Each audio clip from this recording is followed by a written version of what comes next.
For the past 6 weeks, in our second reading, we've been hearing of St. Paul write to St. Timothy. So who was St. Timothy? Well, in the early church, he was a young pastor, and Paul wrote to him with words of advice, words that still nourish us today. See, St. Paul met Timothy when Timothy was just a boy. St. Paul was passing through his hometown of Lystra and bringing the gospel of Jesus. And Timothy, along with his mother, who we know her name, it was Eunice, and his grandmother Lois, they all became Christian converts. So Timothy was one of the first youth to receive the faith. He was part of that first generation of young people to receive the gospel of Christ, just like many of us were. You know, most of us received the faith as little children, just like St. Timothy. And St. Paul mentions this in today's second reading. He says, "From infancy you have known the sacred scriptures." And Timothy obviously grew up in a household of faith, and his witness teaches us the importance of handing on the faith within the family. The Catechism says that parents not only have a responsibility, but also the privilege of evangelizing their children, that is, becoming the first heralds of the gospel in their home. And this is so important. It's not just a duty, it's also an opportunity, a privilege. And we find that young people have an openness to the Word of God and a desire to know Jesus. And this can happen if we share with them the Scriptures, as Timothy's family did with him. And in this way, they can become like a compass, pointing out to them the path to follow. And in the Bible, in the sacred Scriptures, they can encounter Jesus. So it is important that we do this within our homes. It's also important that we have a Bible that maybe we keep in a special place and we use it for prayer and for reading.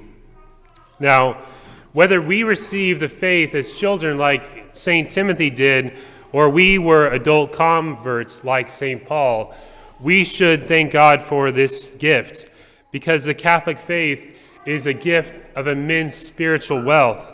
It is an inheritance that has been in our families for perhaps countless generations. And if so, we should follow the words of St. Paul. Remain faithful to what you have learned and believed. We need to keep the faith and to live it. And more than that, we need to share it with confidence. It is a great blessing that we should want to pass on to future generations. And God willing, they too will pass it on to the generations after that, and so on and so on. But as we consider this and how the faith will be passed on through time, we can think of those haunting words of Jesus, that question that he asks in today's gospel: when the Son of Man comes, will he find faith on earth? That's an open question.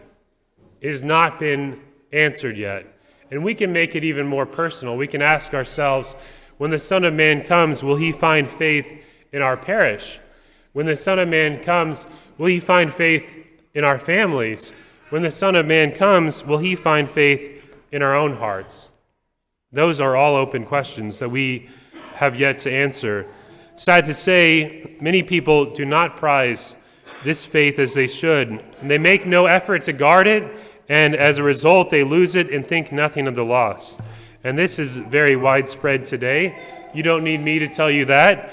The number of the unbaptized is growing, and large numbers of those people who have been baptized live as if Christ did not exist.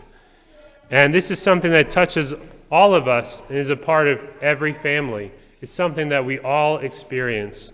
And we know that there are those who have stopped practicing their faith, those who have lost their faith, those who have left the faith.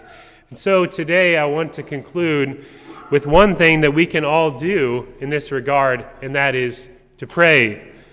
You know, if we read the Gospels, we find that 3 times Jesus raised the dead.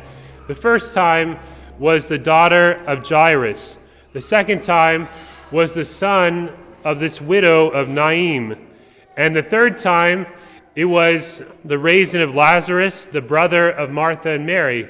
And so what we see there is all of the immediate family relationships: father, daughter, mother, son, and brother and sisters. And so it's really remarkable that Jesus saves his greatest miracle, the raising of someone from the dead, for the prayers of family members. Just as God made the family the primary means of bringing about natural life, he has also made the family the means of bringing about supernatural life and conversion. And this means that we should have great confidence in Jesus to answer our prayers, and we should continue those prayers and never give up. That's the meaning of today's gospel and that parable that Jesus told. He says we should pray always and not grow weary. Means we should never give up on prayer. We should always continue to pray. Jesus says, look at this unjust judge. That woman nagged him so much, and he was afraid that she was going to come and punch him, knock him out. And so he's like, all right, I'll do it. And if that unjust judge, if that evil man will answer that widow correctly, how much more will God answer our prayers speedily because he loves us? He has sent his Son for us, and Jesus has given every last drop of his precious blood to save us. And so, of course, he wants to answer these prayers. And he may not answer them in our lifetime. We may never see the answer to our prayers in this life, but we can trust that he will answer them. We might not even see it in the life of the person that we're praying for. For as far as we know, they might live and die separated from Christ. But in the next life, we will see that our prayers were answered because we continued to pray. We didn't give up. And Jesus saw that and answered them. And finally, I just want to suggest one means of prayer, and that is the Holy Rosary. Of course, October is the month of the Rosary, and it is a really beautiful prayer. And Mary told St. Dominic this promise. She said, what you shall ask through the Rosary, you shall obtain.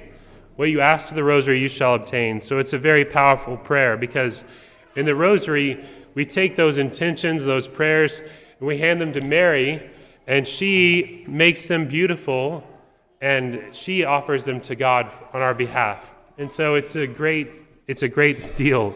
It's good for us to pray that Rosary. So when Jesus comes, we want him to find faith in our hearts, in our families, in our parish, in our community, in our church, in our world. And for that to happen, we need to remain faithful to what we've learned and believed. We need to listen to the words of the Holy Scriptures, which are inspired by God and capable for giving us wisdom. And we need to bring the gospel of hope to those who are far from the faith or who have abandoned the practice of Christianity. And we need to pray for them, and especially the prayer of the Holy Rosary. And if we continue those prayers and we don't give up, then we can be confident God will answer our prayers. He wants to answer them, and he will answer them.